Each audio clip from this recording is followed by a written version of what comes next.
Hello, Kvetchers. Welcome to another episode of Kvetchfest. I'm Jen.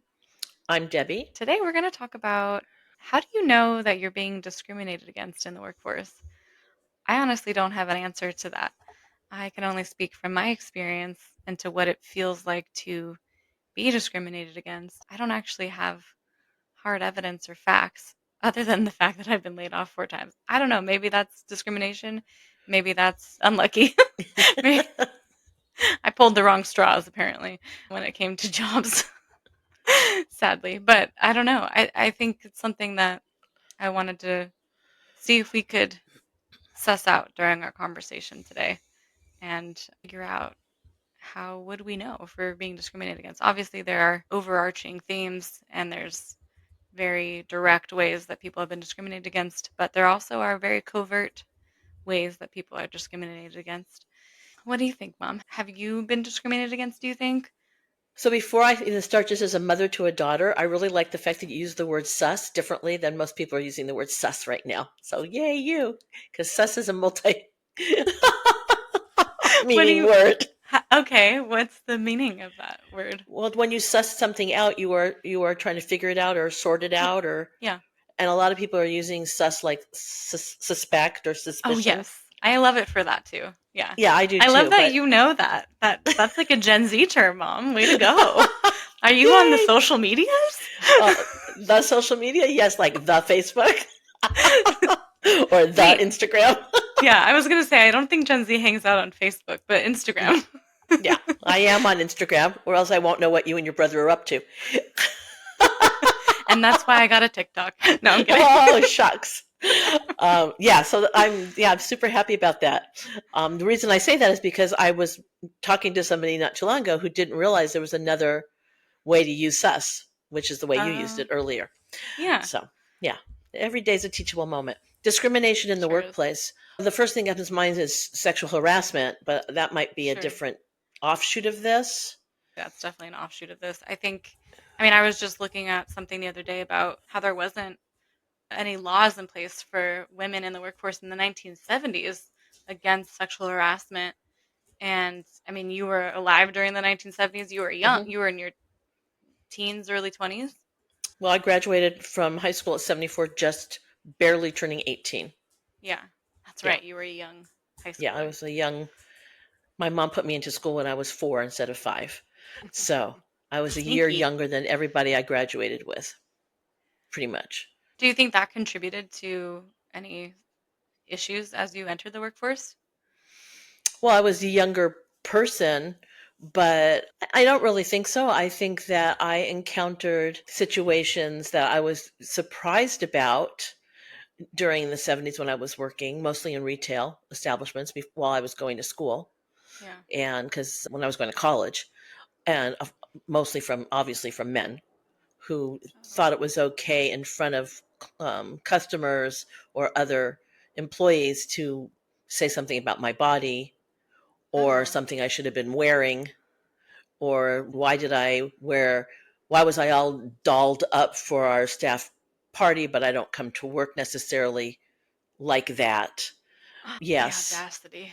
Yeah. The So, audacity. yeah. And I think that I understood that that was really obnoxious, but Yeah. I don't know that at that time I identified, well, I probably did. I'm probably not telling the truth. I'm sure I identified it with some kind of sexual harassment, but that wasn't a term really Right.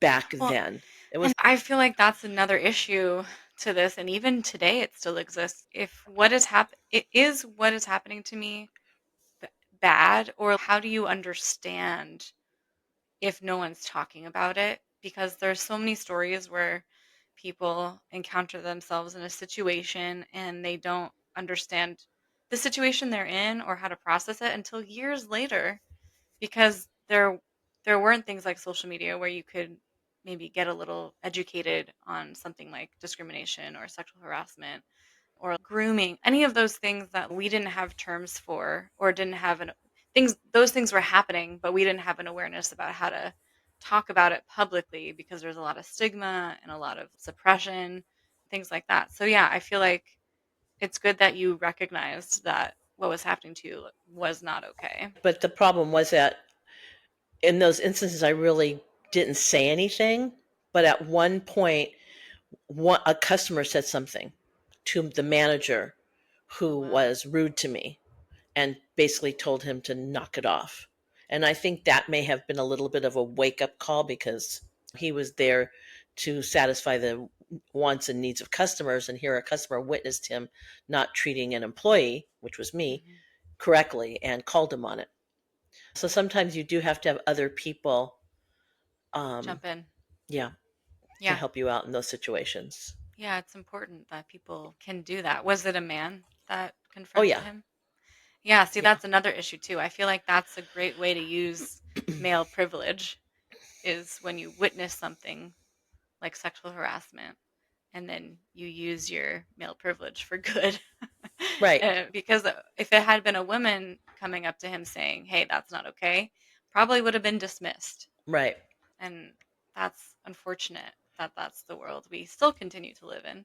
Do Right. do you Yeah. think so, or do you think it's the same? Or I think it was rampant in the 70s, but I don't think that women were speaking up. Obviously the women's movement was helpful in that, but there was a Mhm. lot of women who, just like there are today, who still don't recognize that male dominance over them. Yeah. And they also, and those who may understand it may not want to rock the boat because they need the jobs they're in. So I think for a long, Mm-hmm. long time, women put up with this kind of harassment and discrimination because they wanted to grow their careers, or they needed to have the paycheck or both for their Mm-hmm. home lives. So they didn't often want to rock the boat. Right. And those that did paved a way for those that couldn't. And I think that's kind of the way how growth is made. You have people who are more vocal and take a Mm-hmm. stand, and the others benefit from that. And I don't think there's a problem with that at all. And then Yeah. there are some that are always going to say, I don't see what the problem is, no matter Right. what you do, Yeah. because that's the dominance they understand and sort of feel like is protective. Yes. I Mm-hmm. I don't understand that I don't at either. all. Have you seen something on social media called trad wife? I've just now started to notice that. Yeah, I read a Yeah. little bit about that. It's really interesting to me because it's short for traditional wife. Correct. Women who, and here's the thing about feminism, it's about having choices, right? Choosing Yes. what life you want to have, and not being predicated on patriarchy. Right. But trad wives apparently like they just think that they're feminists for wanting to be taken care of in that way, or wanting to espouse like these traditional values of what you would consider family values, quote unquote. But it's still so concerning because you realize how much, and I'm going to, white women in particular hold up patriarchy just like white men do, Hmm. and men overall. But that's a particular because it couples with like white supremacy. So I think it's really interesting that that's having a resurgence, but it's like being relabeled. This is a huge topic. It It's is. incredibly mind blowing. I think feminism is, you're right, is about choice. So if a woman decides that she wants to harken back to the 40s and 50s and live a life where she is not using lots of modern conveniences, making a lot of the food, having a victory garden, wearing the clothing for the time, that's fine. There's really nothing wrong with that. There's a lot of people who do that and are not considered traditional wives. This is just something that they like, that sort of homestead sort of living. Sure. People who live on farms and whatever. Yeah. But when you have to have a very important understanding with your partner, typically a male, that just because I'm keeping this part of my end going and you are working outside the home, and I'm going to let you lead, let's Oh say, god, I hate that we understand that we're doing this for a particular purpose, particular outcome, and that neither one of us are going to abuse each other. Right. But I think what happens is that it's very easy to fall into these gender roles that we've been desperately trying to move away from all these years, where a man winds up realizing his power. Mm-hmm. And I think it becomes really constraining for some women, and it could Yes. become emotionally or physically abusive, and then they want to just get out, Right, and they have right? no way to get out because they're dependent on an income that they don't have, Right. But and they that have really to, traps them. Yeah. yes, but at some point you have to just fish or cut bait Mhm. and figure out what you're going to do once you're out, Yeah. right? Or it would be wonderful if this is starting to creep into the relationship that you can approach your spouse and say, this is not what we originally agreed to. Mhm. And can we go back to our agreement, or do we want to just not do this anymore? Right. Is this not what we want to do anymore? And I think that in healthy relationships, which are not so polarized in terms of domestic roles, that should be happening anyway. Because as Yeah. people grow and learn more and change, a relationship should morph along with it. And Mhm. if you have a partner who's pretty decent and wants to stay with you under whatever circumstance, then they'll honor your change and you'll honor theirs. Mhm. But in these situations, I don't know that there's a lot of honoring, because I think they start to look like a throwback to a time that wasn't really healthy for either gender, but especially for Yeah. women. Absolutely. And I see on social media a lot of men speaking for their wives on feminist pages saying, "Oh, my wife loves doing all the things involved staying at home." And they don't realize that that's also labor and that they're not getting paid for that labor, which allows men to keep their life relatively the same if they were to have kids. Men's lives in those situations don't change that dramatically because they're not putting in that work of taking care of the children and also doing housework because they already think that I'm doing the work in the relationship, which is providing, and that's it. But then the woman is not only is she doing all of the labor of the household, which is tough, but also rearing children and then also taking care of her husband. 3 jobs, and she's not getting paid for a single one of them. I think it's problematic. Right? There's an imbalance There's an of imbalance, yeah. of of power for sure. Yeah, there's a huge amount of control. And I Yeah. think that's really difficult. The idea that men have changed a lot over the years, I think, is true. But I also hear a lot of young men, and when I say young men, probably mid 20s into their 40s, who sound a lot like the fathers they were raised by. Yeah. And if truly they want to listen to themselves and become better men, and they want to understand and satisfy the women, and we're talking about a binary here, right? Mhm. The women that they are married to or in partnership with, that stuff needs to change. I mean, Mhm. the fault is not just on men. There are plenty of women who say things that are really antiquated in my book. I just left teaching, but the majority of the women I taught with were in their 40s and 50s. Mhm. And they still, the ones that are in their 40s, still say this: I went out to the movies with a friend and my husband was babysitting the kids.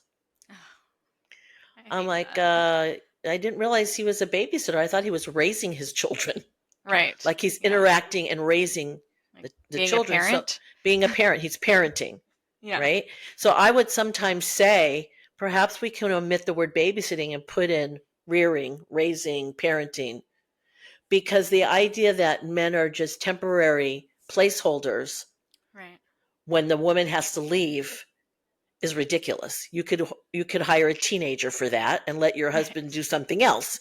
But the idea is that he's interacting with the children he created or adopted, Yeah. and he's not babysitting, because in that case, are you babysitting? If you Right. think he's babysitting, does he think that's what you're doing all day? Right. No. Absolutely Right. not. Yeah. Right. So I think that women also perpetuate these models Hmm. that need to be, it's all in the words. Yeah. And I think being in a queer relationship, everything's out the window. You're you're writing the playbook as you're playing the game. I mean, the gender roles don't exist necessarily. I'm saying this for my relationship. You create those things as you learn about your partner, as you learn about the give and take of a relationship. It's almost like so freeing.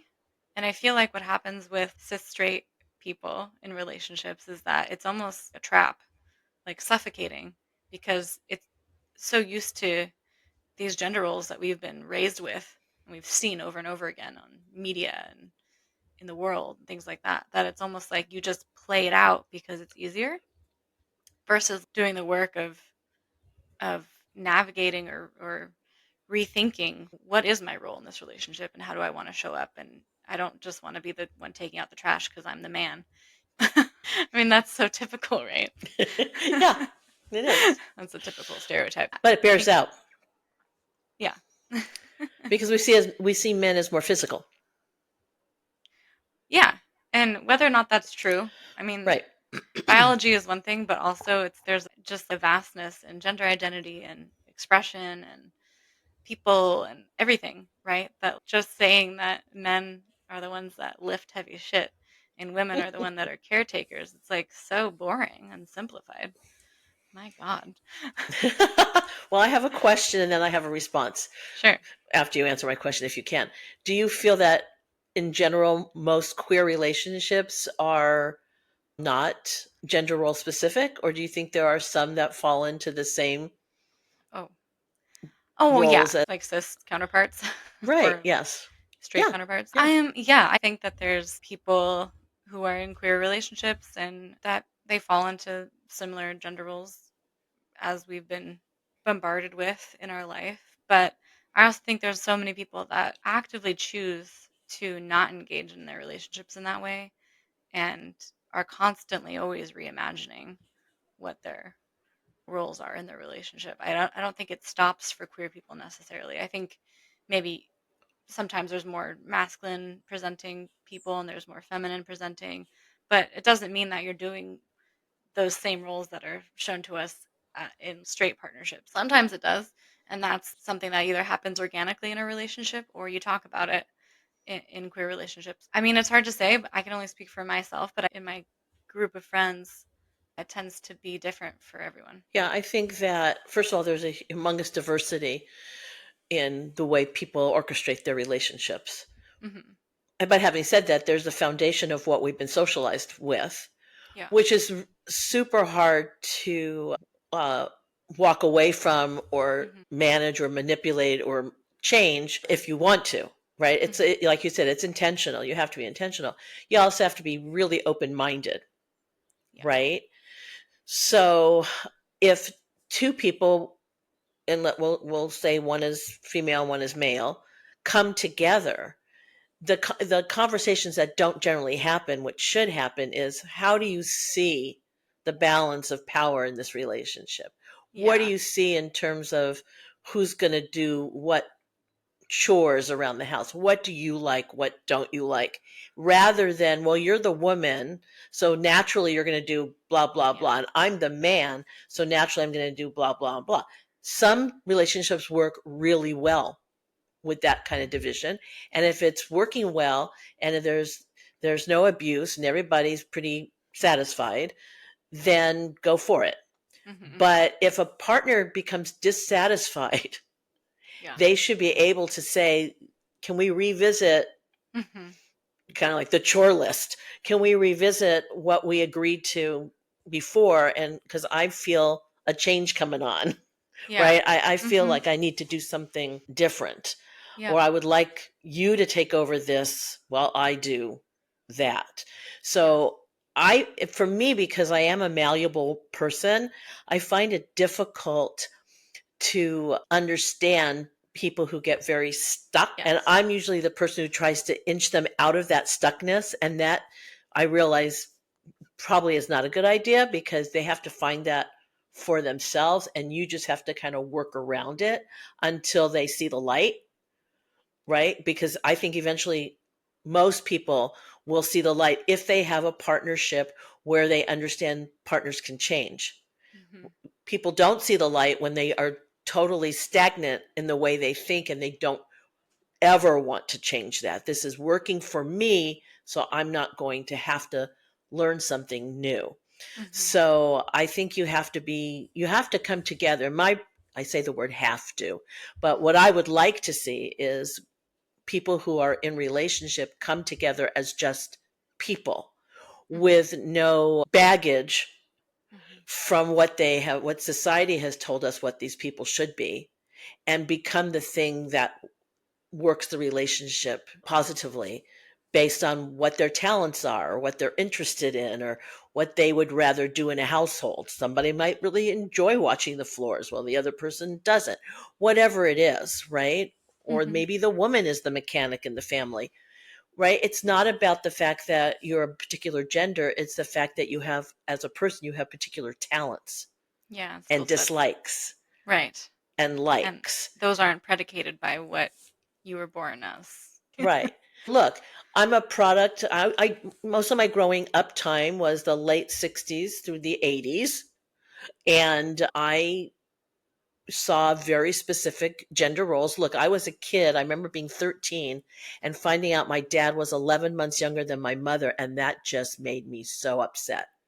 I always thought the man should be older than the woman. What the heck? I also thought the man should be taller than the woman. I Oh, also yeah. thought the man Mhm. should do all the driving. I had all these Oh, very wow. gender specific ideas at 12 and 13 that I Yeah. remember actually thinking about because Mhm. sometimes my father would have to be driven by my mom to work because there Mhm. was only one car in the family for a while. And thought that was just so weird. Like, why is he in the passenger seat? Right? Or Because when I would maybe see, the movies you saw that it was the men driving? oh, sure, this is all Yeah. driven from media. Yeah. Yeah. And No stuff pun that I intended. read. And for my older family members, aunts and Yes. uncles and grandparents, right? Mhm. And also because back in those days, the women were demanding things from men that were very traditional. Sure. They But do you wanted to think be that was provided for. I think so, and I almost feel like that's also like a type of I don't know if it's a type of feminism, but it's a type of like advocating for what you need, or maybe it's just because that's what was shown to them, and so that they wanted to pursue that in their own relationships. I don't know. Right. I don't think they, honestly, I don't think a lot of people thought too much out of the box. Those that did Mm, were pushed mhm. underground. And those Right, they were that, on the fringes of society. right. And Yeah. those that were mainstream were fighting for gender specific roles, Hmm. right? Yeah. Because we were taught all that. I mean, it wasn't until maybe the 90s when you were growing up that the Disney princesses started to rise up a little bit, And right? even then, though, they were kind of problematic still in the 90s. You Right. know. And then the Sondheim rode Into the Woods, and we Hmm. had these disgruntled princesses. I think that may have been the 80s, I don't know, late 80s, early 90s. Yeah. Anyway, right, where we started to think differently about that. Sure. But I would have to say for myself at my age, I like to have a mix of both. Yeah. I enjoy being able to have a voice, obviously, Yeah. and have Well, I don't power. know. I also enjoy being traditionally taken care of or knowing that there's a male who can do certain things that I might not be able to do or just be Hmm. there. And maybe that's because I am straight and that protective quality could come from a woman if I wasn't straight, Sure. right? Hmm. That's just a Yeah. partner thing. But in my Hmm. World. um, world, thank you, this is how it feels to me. Sure. But I really think it starts with the way people talk to each other, the language they use, because if you keep using language that is discriminatory, you're going to keep perpetuating those gender roles that are Yeah. discriminatory Hmm.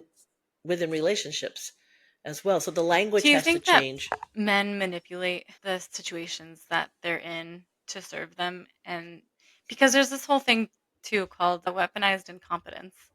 It's like when you might know how to do something, but Oh, you're going to feign ignorance because you don't want to do the thing. well, yes. I hate the word nagging. I don't know why that really bothers me because I feel like it's solely a description word for women Hmm. um, used oftentimes by men to describe women in relationships asking their husbands to do something. They It's just get called. patronizing. It is. It's absolutely patronizing. You're in a partnership. It's not nagging. You're asking for something that you need. You're advocating for yourself. Even if that's true, maybe someone is really pestering you. I feel like just don't use that word anymore. It's so problematic. No, I agree. I think it's very gender specific, where the two people, that's when two people in relationships say, if I ask you to take out the trash, since we were talking about that earlier, and I've asked you once, how many times can I ask you before you think it's nagging? Yeah. So Mhm. can I ask you twice? And Yeah. and if I do ask you more than once, when can I expect that the trash will be taken out? Right. Those are conversations that we don't have, which No. creates so much. But even that conversation for a man might be difficult to hear because they don't want to be told. They've been socialized that Yeah. they are the power and they don't want to be told. And that's where nagging comes from. Yes. So that's why a woman has to, or whoever it is in the relationship, has to say, what are the boundaries around nagging? Yeah. I'm not sure people have those conversations. Right. Or please Instead, don't use that they, word to describe right. Well, me asking but you to do something. yes, but that doesn't mean that you're going to do it immediately. Do I wait a day? Are you going to do it Right. within Right. an hour? I mean, I think that people really have to be specific in, Well, I think that, yeah, I think that there's intentionality with knowing what the rules are. yeah. And with using language and communication to better your relationships. I know I have a lot of assumptions and expectations in my own, and I always struggle because I'm like, oh, that was an assumption. How did I know that I? Sometimes I don't know that I'm having an assumption based response because there's so much going on in my head that I'm just like, I assumed that that person would do this or that they would think like me, and that creates a lot of conflict too, and I think a lot of gendered conflict as well. Right. Yeah. Well, maybe Yeah. we can talk about that because I was going to say something about like, do you know the word intersectionality? Right. Yeah, it's kind of Yeah. like when you have a lot of identities that intersect. So like, Yes.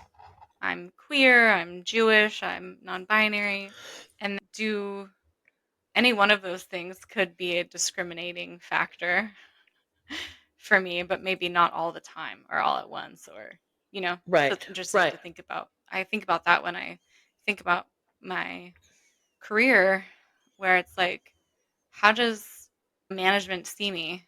Do they see me as a diversity hire? Do they not see me as a diversity hire? Do they see me as like a diversity hire for LGBTQ, but not for like Jewish ethnicity? Do they see me as a woman to fill a role? Or do they see me as like part of the non binary umbrella? It's so hard to know. Right. And or do they not see any of that and they just see a white woman? And so that's still cause for discrimination. It's like a different privilege too. If I'm seen as that, even though I don't identify as that necessarily, it all comes back to how the corporate world sees you, even if you're honest and truthful about how you identify through the maze of navigating employment. Like, how do these things come up, and how do layoffs affect the LGBTQ community more because it's harder for them to get back into the workforce, and then on top of that they get paid less, and women already get paid less more, so I'm dealing with like two major factors in my career, which is one, I'll be paid less because I'm quote unquote a woman, and two, I'll be paid less because I'm part of the LGBTQ community, and then maybe even less because those that see me as non-binary. It all compacts on itself. So I think that's really interesting, and it's something that I've been thinking about as I have been laid off so much, and I see the white cis men still employed by the companies that laid me off, and I'm like, is that because they were here before me, so they have privilege of just being at a company longer, even though I applied for that company years and years and years before I was able to get hired? All these things that contribute to feeling like you are being discriminated against. When you see the people that are in these positions of power at a company that say, oh, diversity is important and equity and inclusion is important, and we have a DEI committee and we are doing polls and we're doing surveys and we're going to hire an outside company to help with our diversity, equity, and inclusion. And then you realize, oh, a lot of the people of color at my company were laid off and a lot of LGBTQ people were laid off. And then the people that are still either own the company or are part of the C suite, as they say, are still in positions of power and didn't get a salary cut to help the people stay. And all of these things that you think about and it's just going to be harder to get into that next job. So that's what I'm navigating. So you're saying that the diversity hire is just a To sort make of a company look good. mouthpiece, yeah, for Yeah. discrimination, for anti-discrimination, which I think they've had other kinds of programs before. Now it's called a diversity hire, which that's a new term Yes. that was not a term when I was working. But yeah, we didn't. I think that there was the swirling around of making sure that there was one or two people of color, something so that it would look. It was well, you could kind of say that diversity hires are tokenism, Yes. right? Yeah, you absolutely. know hmm we have a Jew working for us. Some of my best friends are black. Some of my best, that kind of thing. It's Yeah. just what really a God, I can't think of the word. I want to say mouthpiece, but it's not mouthpiece. It'll come to me at some point. Yeah, it's like a Band-Aid for a systemic Yeah, a issue that band-aid, a needs to be stopgap. actually changed in corporate and in a lot of different places, nonprofits, a lot of different industries. But putting a Band-Aid over it by hiring, a person of color or an LGBTQ person or what have you, it's like, well, that's not really, you're not really doing the work because then if you lay them all off when you can't pay your bills Well, as a that company, exactly. then you're not really doing the work. And the DEI committee is just oh, we are doing the work. We have this, and we have a DEI committee, and we meet monthly, and these are the ways we're helping our employees. But actually, if you look back at the numbers and you look back at who's actually being affected, that couldn't be further from the truth. Perhaps you need to get a job in the diversity hiring. Well, that's so funny because my friend was like, "Are you going to try to do that?" And I was like, "Because I have this master's in social justice and human rights, and Right. I couldn't get in the nonprofit industry, so that's why I pivoted to the film industry. Who knew that'd be so volatile to get into?" But yeah, I have reworked my resume for DEI jobs actually, but I don't have, it's. I mean, we'll see. I think I could be cool, but with the market anyway, the way it is, it's very hard Yeah, to get into any industry right now because it's an employer's market, which means that they have the power right this is now true. versus yeah, employees. So Yeah, it's a but I fun think time that to over struggle. sorry to talk over That's you. I okay. think that in general, it's always been an employer sort of driven, obviously, industry. hmm They've Yeah. always had more of the power. Oh yeah. What's that movie? 9 to 5 Oh with yeah, Dolly Parton and Jane Fonda, yeah, and great movie. yeah. I mean, we've moved the needle a little bit, but it's the same kind of bureaucracy that still informs the current decisions that I don't think has really changed or shifted. Yeah. Right. Why should a an employee on the job, which I experienced, manipulate a boss in order to get what you want? Why hmm can't there be just normal conversations and Yeah. problem solving to Yeah. be able to get hmm the needs of the workplace Yes. done? Yeah. Oh Right. gosh. Yeah. So I spent, you know, 28 years in education. There's not a lot of room. Well, there's not a lot of room for imbalance in salary because there's a pay structure. Right. So whether you're male or female, you're making the same amount of money if you're educated in the same level to the same level, and if you are working the same amount of years in your district. hmm If you stay in the same district. If you move districts, you might see a little bit of difference where somebody may have come in with 18 years, but that new district's only going to pay them for 10. And so somebody else who's been on there longer might be making more money than you or less money than you. It just depends on where you came into the district. But if you solidly stay with the district, which most teachers wind up doing because they figure out it's basically indentured servitude to a district because they'll lose tenure if they leave, and they'll lose pay generally if they leave unless they go to a district that their scale is way more money and you're willing to not be recognized for all your teaching years because you're going to make more money, Mm. most of the time you're stuck to a district, which leads, that complicates people's lives if they want to move or, whatever it is. But in general, everybody's making the same amount of money. Yeah. So you're not going to be discriminated that way, but you can be discriminated in other ways on the Yeah. job, which Sure. generally turns into some type of sexual harassment Yes. on the job or some kind of condescending remark about your level of teaching ability Mm. or what your expertise is in a certain area. So it's really hard to get away from any type of discrimination in Yeah. the workplace. Oh, yeah, because it's filled with bias from people that you work with that they're either have to understand that they have and then navigate. And I've experienced in one of the last places I worked, they were just sending out a salary transparency to the company based on title. So we just learned basically what people's salaries were, but it still didn't give you a lot of information because it was not based on a person. It was just a if you're a producer, you can make X amount, like kind of uh, Arrange. a range. If you're an executive producer, if you're a graphic designer, if you're a video editor, like that's how it was situated.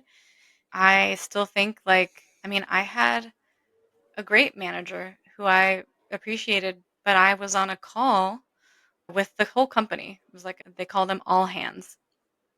It's company wide Teams call. And they were like, what are questions that our employees have for us to be a better company? So I was like, can we have salary transparency? And how do you know that you are being equitable in your salaries? And they answered my question, whatever, kind of a vague statement from HR.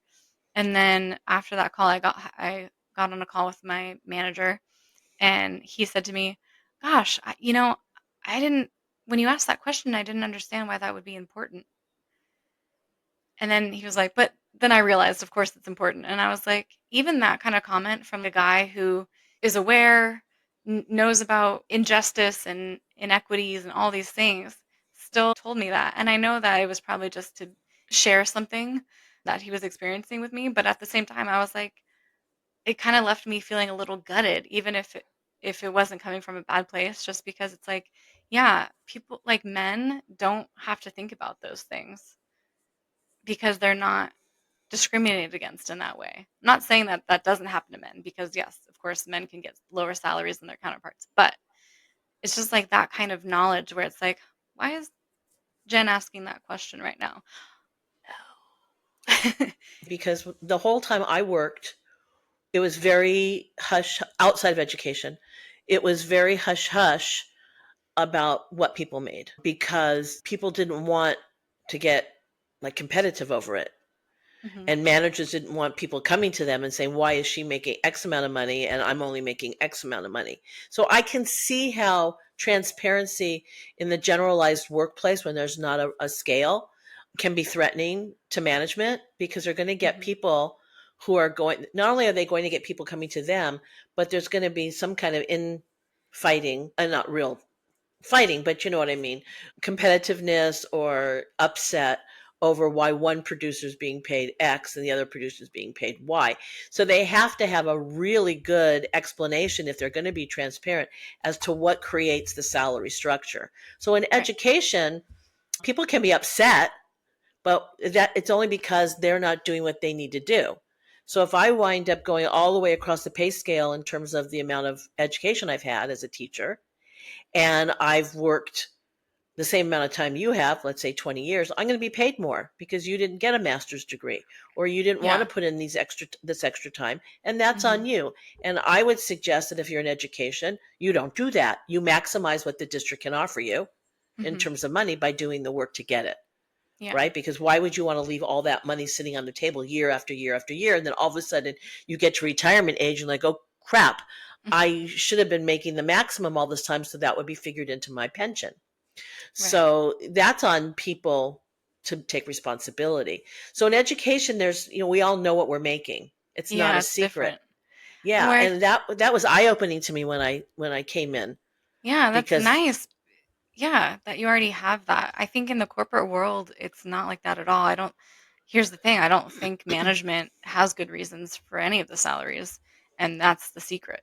And that's why I feel like salary transparency is equitable because they don't have a good reason why someone's getting paid more than the other. And it probably has to do with the fact that that person's a dude and, that's it. You know what I mean? Or they Well, it happen to apply earlier and get a job there earlier, and so they have some sort of seniority because they were there earlier, when in actuality, like, I could have been there earlier, but you guys didn't hire me. So, how does seniority also contribute to discrimination? Is another interesting way to look at that, like, right. But I'm going to be devil's advocate and also yeah. say that from everything I've seen on the internet and helping millennials and the others get jobs, it's really about what your interview looks like, I think, and Yeah. what you convince the person you're being interviewed by that you're worth. And that's the difference between a job that has a pre-slugged pay scale and you Mhm. as yourself being talented enough to know how to interview. And I'll give you an idea. So I was just with my brother and my sister, and my sister was talking about her sales position, and she was saying she might want to leave because she's the top salesperson in that department, but she doesn't feel she's being compensated in the way that the amount of money that she's making for them warrants. Sure. But she's not necessarily on commission, she's on a sort of hourly differential. So Okay. if she makes her number, she gets more, she gets some money towards her hourly wage, but that's not forever. If she doesn't make her numbers the next month, they remove that. So Mm. she has to really compete against herself for this differential. So he suggested that she bite the bullet and try to go to a place that actually just paid commission. Mhm. Maybe it was an hour, a base in commission. And I can understand why she'd be a little bit nervous about that. But he Mhm. said, you need to run the interview. You need to ask them these questions. What's the foot traffic during the week? When Mhm. do you make your most sales? This is the amount of sales I make. I usually make them at time this time of the week. Mhm. What would my schedule look like so I could optimize my sales Yeah. expertise? So you're driving the interview by asking all these questions that generally, if you have a good person who's interviewing you, can answer those questions. And if you Yeah. don't, they might be a little intimidated by you, and maybe that's why you don't get hired. Yeah. But or perhaps you still would. But Yeah. I think that in your industry and other industries that are not government jobs and Yeah. don't have levels and all that stuff, you're really driving the interview. So before you interview, Mhm. you should have a list of questions so that your feelings of perhaps being discriminated against are lessened because you've asked some really good questions about their company, which Yeah. they should know about, Yes, right? absolutely. Oh, yeah, and that's Right. what I do. They're right. And they're not just asking you a bunch of stuff and you're like Mhm. trying to figure it out. You're saying, I'm coming to you because I want to do a good job for you, obviously. This Yeah. is my success rate from my previous employer, my current employer, whatever it is. But I like to know how you're going to make that happen for me and Yeah. how I can help you to make that happen for me. Yeah. Right. Yeah. So I just thought, wow, that was really wise. I mean, I've heard this Mhm. before, but when he was actually asking, and he's not in that industry, but he has done sales most of his Mhm. life. Doesn't really matter what you're selling. The questions are pretty much the same, Yeah. you know, Mhm. and you just morph them for the particular industry. Yeah. I So mean, I think that interviews, you're it's a just selling yourself, right? right, but you are. And that's why I think that and maybe I'm old school, but I think that the transparency of that could be really difficult because you don't want infighting among people who have to collaborate for a Yeah. goal. Yeah, I guess I disagree with you on that, but that's okay. We can totally No, I disagree. and maybe I need to hear more about that so I can maybe my vantage point will shift a bit. Sure, But sure. I can just see how it could be a recipe Well, I for disaster. I'll tell you a story. Yes. I was contracted at a studio back in 2021 for a 3-month contract at 32 an hour. And then they wanted me to go full time. So I was like, "Oh my gosh, cool. I bet I'm going to get the same salary, but or the same pay, but in salary form." Well, they came back to me with a $7 less hourly rate, which panned out to be 55,000 a year. And I was like, wow, that is pretty bad after you contracted me at a higher rate. So then I was like, I'm going to ask my coworkers what they get paid if they're comfortable telling me. So I texted them. I said, hey, I'm just curious if you know information about the average a producer makes in this role in this company at this time. And I got responses back. People wanted to talk about it. And one of my coworkers was getting paid less than me, had been there longer than me. And then I found out that the cap would be about 60K. And I was like an associate producer. And then as a producer it would be 60K a year.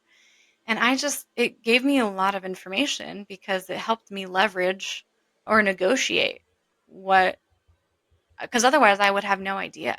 I would think that they were, because at the other, another friend of mine who worked in a different studio, the same studio, but not under the same ownership necessarily, was saying that the average for associate producer and a producer is 80K, 70 to 80K. And that was so much lower than what I was being offered. They didn't offer me any more. They said they couldn't. I took the job anyway because I needed to. But it's like, I think what happens is a lot of the times, even if we are researching on Glassdoor or LinkedIn or places where they have salaries up, it still might not be correct. So going to the source of like where you're applying or where you are going to go full time is so helpful, because then it's eye opening, because then that person that was getting paid less than me goes to their manager and says, "Hey, I've been here a long time. I'm doing good work. How about a raise?"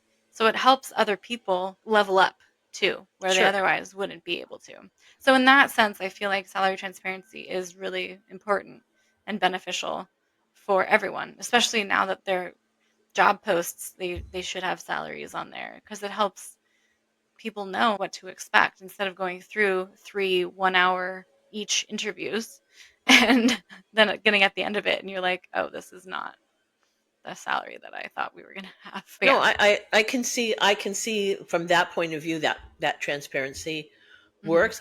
I'm concerned about employee morale Yeah. on jobs. But what does And that mean for the companies then? It's like, isn't that the company's job to make sure the oh yeah, morale is good? And so salaries should be good for everyone.